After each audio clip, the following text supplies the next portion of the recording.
All right, here I am in West Virginia. You can see the shack behind me and a really nice Airbnb that Sean Pendergast set up for us here while we're here in West Virginia. Went to the first day of West Virginia training camp today. It's my first chance to set eyes on the Texans in person this year, and I, everybody around me assured that no, this was a particularly bad day for the offense. It hasn't been this bad in general, but it was a bad day for the offense in a lot of respects. I told you guys that I was going to focus in on three things today. One was C.J. Stroud pre-snap. I've got good news to report. He didn't throw a single interception pre-snap. They were all every bad play was after the snap, but pre-snap we'll get to that. Ariante Ursary and then the center position in general. So if we get to CJ, just to start off, let me put up a few of DJ Bieneme and Sam Warren's tweets from during practice. Let's see if we can get these up. I guess we can't. You sons of bitches. I had it all set up. All right. Look, basically, the pass protection wasn't awesome. If we look at the offensive line in total, as we get to, why CJ struggled at times. Pre-snap, I think everything looked good. They looked crisp. They got up to the line quickly. They were getting out of the huddle quickly. All of that, for the most part, by and large, good. The offensive line got shuffled around after it had started to feel like, hey, looks like Cam Robinson's going to be your left tackle. Then Laken Tomlinson's going to be your left guard. Center's a competition. Titus Howard at right guard. And then Ariante Ursary at right tackle. The offense came out on the field at first with the twos, and Cam Robinson was rolling with the twos, and he got injured, and they ended up, depending on exactly how they're, I think Ariante Ursary was going to play left tackle with the ones today, whether Cam Robinson got injured or not, but Titus Howard moved to right tackle. So you started to get a dose of, man, there's a lot of uncertainty, and it starts to feel really thin when you've got Titus Howard at right tackle, and the choice wasn't to have Blake Fisher out there at right tackle and keep Titus Howard at right guard. Titus did fine at right tackle when I was watching. Ariante Ursary, I thought looked very smooth on his good plays. When he has good plays, they look really, really good, and you can see the potential. He has moments where he looks like a rookie. I think sometimes out in space, at least today, he didn't look 100% confident, which is to be expected by rookies. But everything I've seen from him up to this point, I totally 100% see the possibilities there. But the offensive line in general wasn't great today. The offensive tackles on the first and second team weren't doing a great job. CJ was under pressure. When he wasn't under pressure, you could really sense the frustration of him trying to find open receivers or clean looks versus this defense in the way that it's playing right now. And it was a tough row to hoe. The thing that would concern me, as I told you guys yesterday, I don't worry too much about interceptions in training camp unless they're bad decisions, and that's where I thought I saw some bad decisions from CJ today. There was one play that could have been an easy Jalen Petrie interception where there wasn't a wide receiver in the area, and CJ did what you're not supposed to do, like throw late over the middle.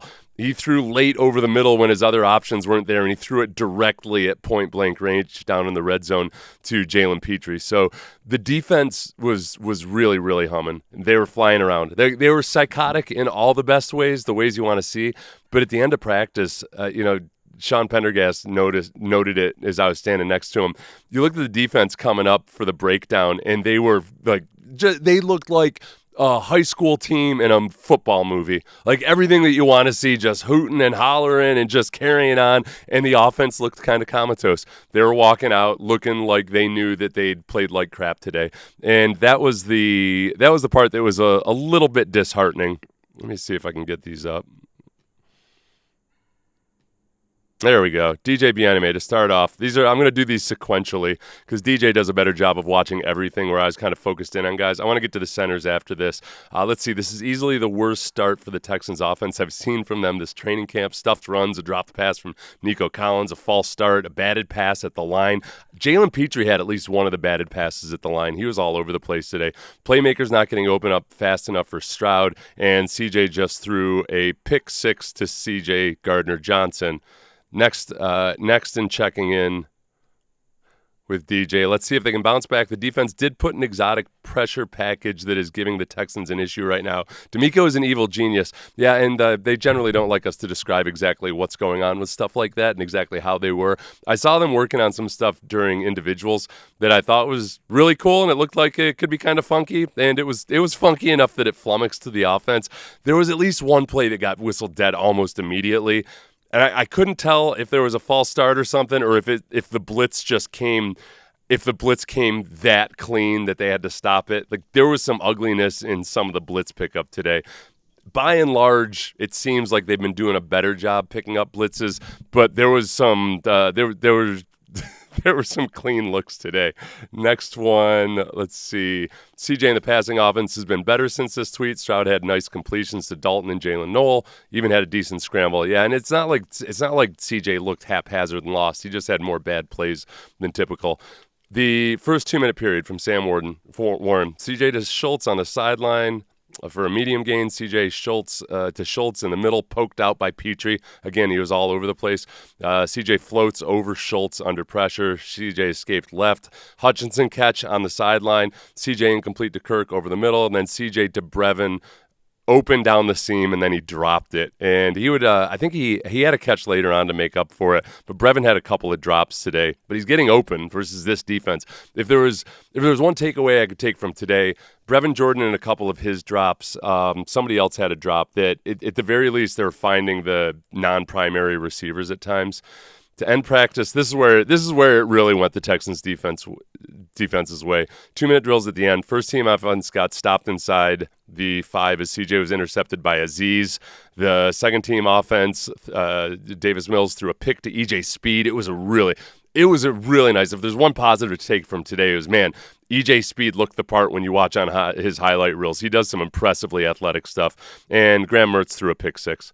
Look, I'm a defensive guy, but I have to concede that every pick is a pick 6 during training camp. Nobody's tackling you, so everybody runs back for 6. So an interception is never a good thing, but let's see some of these. Happy start of the weekday to you, my guy. Good we never play the Texans defense this year. This is the thing, though, Tim, and this is the point that CJ himself made. They will face good defenses, specifically week 1.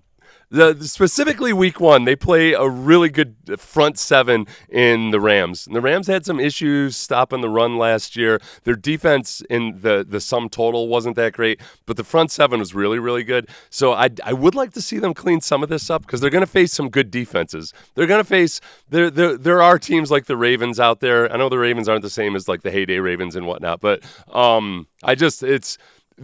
I can both make excuses for them, and some of them legitimate excuses, that you are trying to run a new offense with a lot of new pieces while going against a really good defense. I would feel a lot better if it were more consistently even. I wouldn't be worried about the defense and whether or not they're going to be good, and I would feel really, really encouraged by the offense. I do think that taking the good and seeing some of these days where the offense looked a lot better than they did today is good evidence that they are making some progress. There's just going to be some times where you go up against this defense and it's going up against a buzzsaw, man. Like you're running right into the teeth of a vicious machine. They look really good. Centers. I think that Jake Andrews and Jarrett Patterson have different skill sets, and that's what's going to be interesting. This offense, and I don't think I'm giving away anything here by what you see in camp or anything. They want to be physical. They want to run a lot of duo where you're just double teaming defensive linemen up into the laps of the linebackers.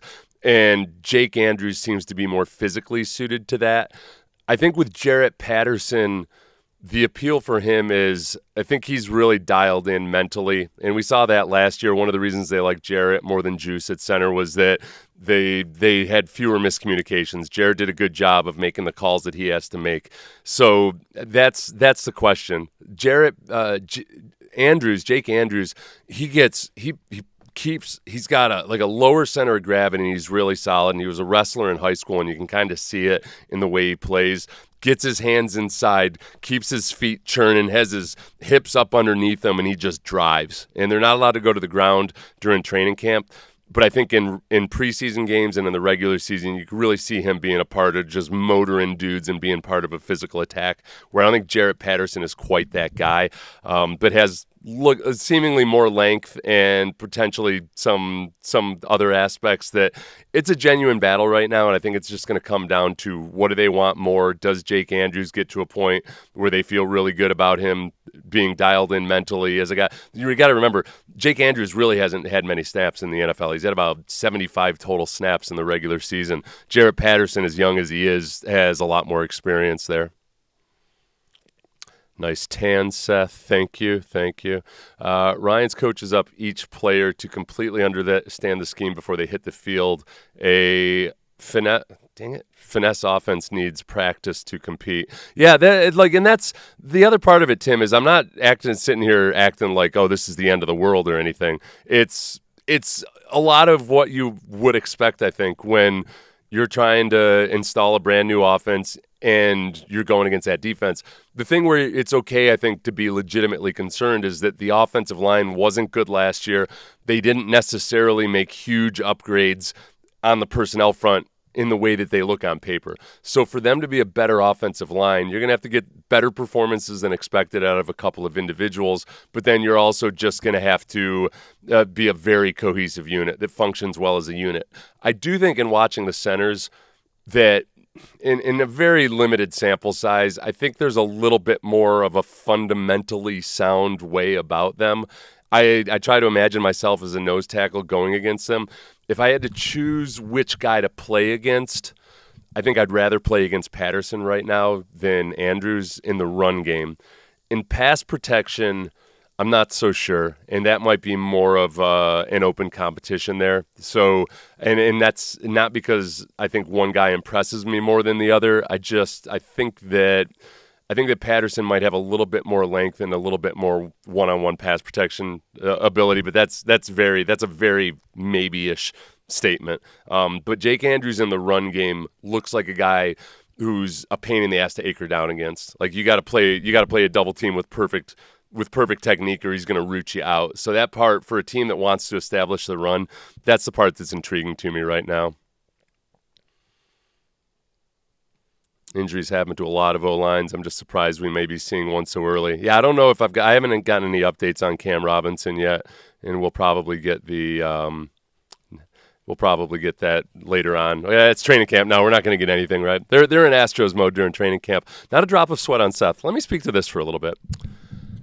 Wow, that is some nice weather. This is some nice weather, but it's just the difference between Houston and practicing football in Houston and up here, oh my God, your sweat evaporates.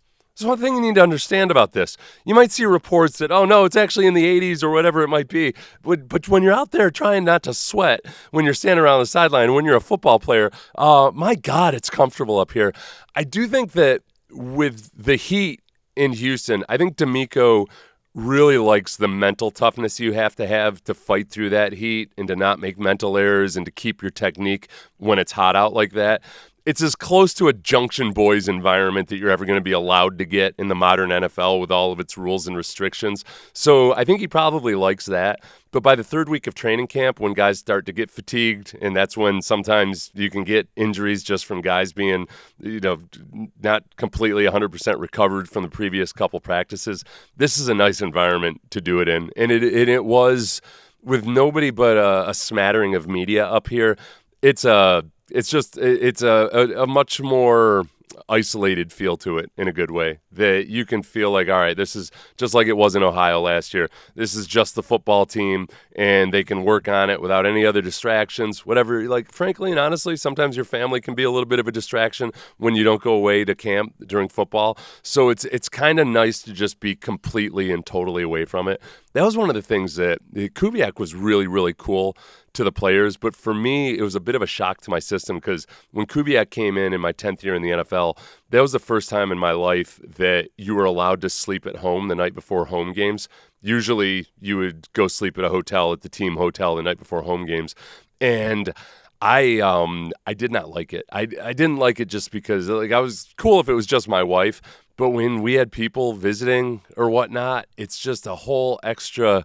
I had to come out of my silo, I had to come out of just my own little world where I was just trying to dial in and have a certain routine. So it's nice to be up here. And look, they're staying at a fancy resort. It's not like they're staying in cabins at the deserted Girl Scout camp that I pulled off as I was driving down here yesterday through some state park in West Virginia. I needed to pee, so I pulled off on a dirt road in one of these state parks, and there was a Girl Scout camp on the right.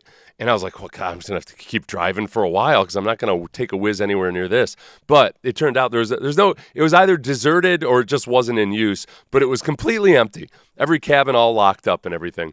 And I'm like, well, for one, I still don't want to take a whiz in front of the Girl Scout camp, even though there's no human beings here. It just felt weird. But even if it was not a Girl Scout camp and just any kind of camp, I've seen enough movies. I was about 17 seconds away from getting my throat slashed by a psycho killer. It had that kind of feel about it. It was 5 or 6 p.m. at night. It was getting dark, because we're under cover of trees and everything. And around any one of those corners, there was a psycho killer somewhere. So I drove up the road about a mile on this dirt road, relieved myself into a ravine off of this single lane road, and then did like an 18-point turn to try to get out so I didn't end up down in the ravine, because you guys need your Texans news, damn it. What's your take on Blake Fisher? Okay, this is a good question that I can't see right now because of the setup here. Stop it. All right. Reports are that he's been struggling a lot in camp, little else. Do you think he's just not up to the task, not working hard enough, or still learning? I was kind of surprised when I saw Blake Fisher, because I know that people had said that he looked svelter or looked more trim.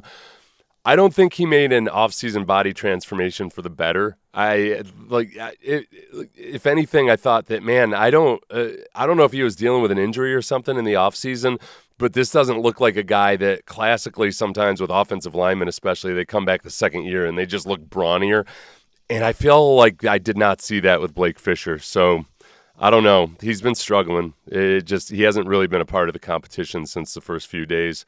Trent Brown update would be just that I think he's moving. He's not doing a whole lot. He's not working out as aggressively as a lot of the other injured guys. So I think he's probably going to end up being somebody that they think, okay, maybe a few weeks down the line in the regular season, if they put him on the regular season PUP or however they do. They have that modified IR now. He's coming back from torn patellar tendon, and he's a 6'8", 30-plus-year-old offensive lineman, so I think they're taking their time with him.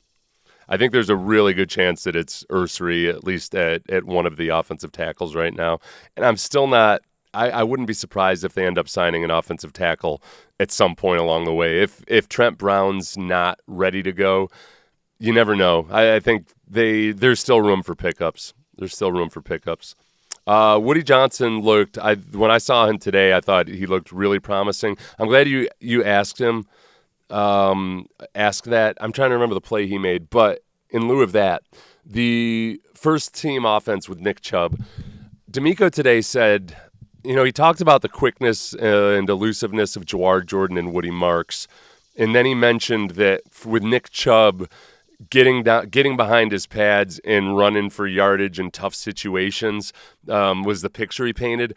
And I could totally see that, where he might not have the same burst that he used to, but he is still a freakishly strong dude with really good vision. And when the Texans are running a lot of power football or a lot of duos and a lot of types of things where it's just let's hit it, and it's 3 yards in a cloud of not even dust, but just a general mushing until the officials decide to call it dead, and maybe popping one out here and there. I think for that element, Nick Chubb might still really have something in him, and we'll see. But it's just such a mystery with him because that knee injury was so bad, and because he's getting up there in years for a running back. He's not old by any stretch of the imagination, but we'll see. We'll see on that. It's just he's not really showing anything electrifying so far. I'm going to call it a day. I want to watch D'Amico's press conference. So I'm not calling it a day, but I'm calling it a moment right now. And if you take anything from this, I showed up in West Virginia for one of the offense's worst practices. There have been better practices than this. I'm not freaking out or alarmed over it. I think some of these Some of these are just hurdles that have to be overcome. It's just a matter of when do we see it? Do we see it in the preseason? The fact that the first group out with the offense today was the twos had me wondering if maybe they're doing that just because the starters aren't going to play at all in the Minnesota game.